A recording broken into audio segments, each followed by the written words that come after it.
Wait, so like the thumbnail of this video is gonna be like thumbnail inception. Hey guys! I accidentally wore this shirt in my last video, so if you could just ignore it, that'd be really, really cool. Lizzie McGuire, you are an outfit repeater. Okay, let's continue. So a lot of you guys Instagram DM me or leave comments asking me for tips on how to help out your own personal YouTube channels, and recently it's been getting kind of hard for me to respond to all of them, so I thought that I would just introduce this type of little video series thing. But before I call it an official series, I want to know if you guys want to see more videos like this. Please let me know by giving this video a thumbs up and also leaving a comment down below. That'd be really nice. And if you want this to be a series, leave a title, like what I can call this, down below. I'm basically going to be discussing different aspects of YouTube. I split this video up into sections, so without further ado, let's get started with the first section.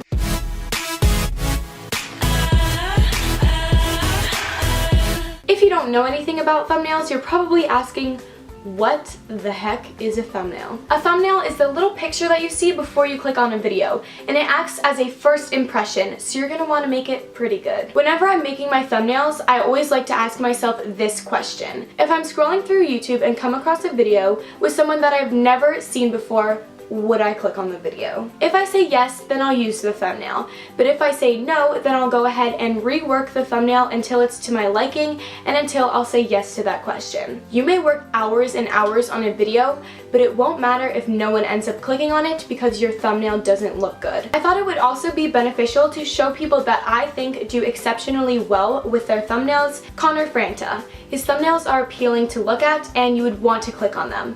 They're very organized, and I mean, just look at that face, like,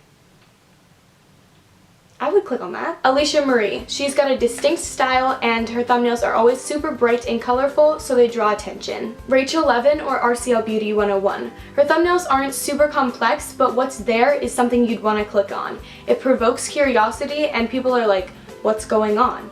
I'm gonna click and find out. Now that we've gone a little bit more in depth on what a thumbnail is, let's talk about how to start making one.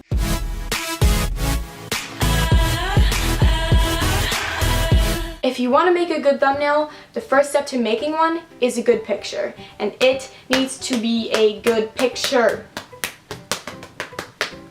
Before you even take the picture, try to plan out what you want to happen in your thumbnails. So if you want something to be here, then leave space in their picture for something to be there. I cannot tell you how many times I've taken a good picture that I want to use, but then I can't fit the text, or everything just becomes overcrowded, or it's not how I imagined it. So be sure to plan out what you want. Also, really hone in on the quality of the picture, because if you just take a screenshot from your video, the chances are that the quality is going to be pretty bad, and once again, people aren't going to want to click on it. I take a ton of pictures when I'm taking my thumbnails. I'm pretty specific with the face that I want to make in my thumbnails, so it takes me a ton of tries to get it right.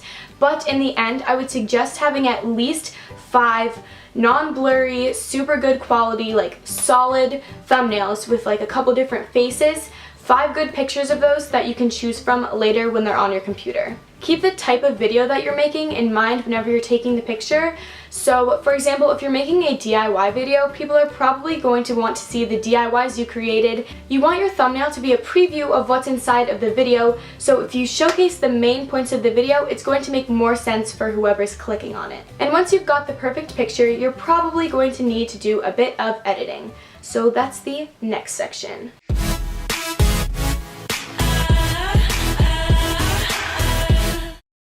So first I'm going to start off by showing you how to do 2 super basic things in PicMonkey, which is where I edit my photos. You're just going to select edit and then choose a photo off your computer. And what I first do is crop my image to 1280 by 720. You need to do this because this is the correct YouTube thumbnail size. And then I go over to the exposure category and just play around with it until it looks pretty good. And now here's an easy way to create the blurry background effect that can be seen on a ton of videos. You're just going to go to the magic wand tool on the left toolbar and then select soften, and basically you're just going to paint on the area that you either want to be out of focus or you want to be in focus, and you can hit reverse effect to like change which is which. And then, like all of the effects I'm going to be showing, just hit apply to save it.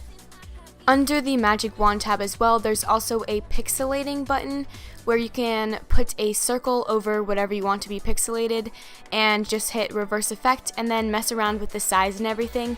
And this kind of like censors your photo or makes something unclear.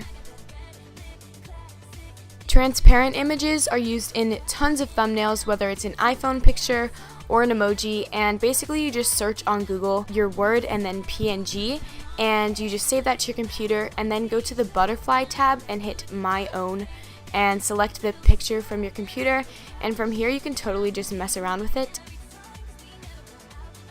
Pretty much every thumbnail takes advantage of the text option, which is found on the left sidebar under the little T category, and you just hit add text and then basically just change the size, color, font, all that stuff. It's also pretty popular to draw on your photos, and to do so, hit the magic wand tool on the sidebar again and then scroll down to the bottom and there's one that says draw, and from here you can just add this to the back of text to make it pop, or just draw little pictures.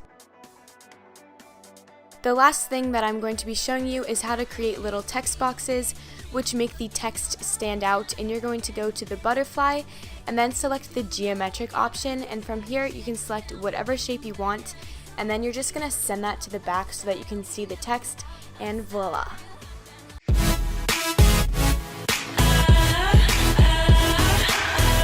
So if this becomes a series, I thought it would be fun to include a quiz portion at the end of the video so you can test your knowledge and I can also get more involved. This little quiz has 5 questions and I thought it would be fun if you tweeted me your results, so if you want to do so, my Twitter username is @miss_Sydney18 along with Snapchat and Instagram if you want to follow me on there as well. Question number 1. Are you more likely to click on a thumbnail like this or a thumbnail that looks like this? And the correct answer is thumbnail number 2. Question number 2 is exactly like question number 1. It's a this or that question. So are people more likely to click on a thumbnail that looks like this or a thumbnail that looks like this? If you answered with this thumbnail, then you are correct. Question number 3. How many solid, non-blurry pictures do I suggest that you have as options? Is it A, 10, B, 2, C, 5, or D, 7? If you said 5, then you are correct. How many large text words do I consider the maximum that you can put on your thumbnail? Is it A, 5, B, 10, C, 7, or D, 3? If you answered A, 5 words, then you are correct. Question number 5. True or false? A thumbnail is considered to be the first impression of a video. And the answer is true. So that is it for this video. Give it a thumbs up if you enjoyed it. Also, let me know all of those like thousands of comments that I just asked you to do. I love you guys so much, and I will see you in my next video. Bye!